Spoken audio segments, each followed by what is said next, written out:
Welcome. In this video, we're going to learn how to allow Facebook Web to automatically download files on your PC after the new update. If you've been trying to save attachments, videos, or images directly from Facebook and notice that downloads are being blocked, this guide will walk you through each step clearly and simply. First, open Facebook Web in your browser. Make sure you're logged into your account so everything loads properly. Once you're on the Facebook homepage, take a look at the address bar at the very top of your screen.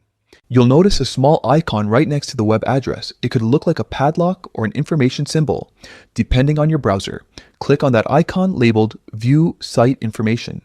This opens a small drop-down menu where you can find a quick summary of your site's settings and permissions. From here, look for an option that says Open Settings. Go ahead and click on it. Once you're inside the settings window, scroll down until you find the section titled Permissions.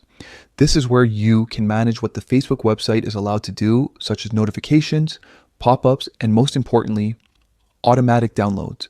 Now, click on More Settings Permissions. This will expand the menu and reveal more detailed controls. Here you'll see an option called Automatic Downloads. Next to it, there should be a drop-down menu or toggle button. Select Allow.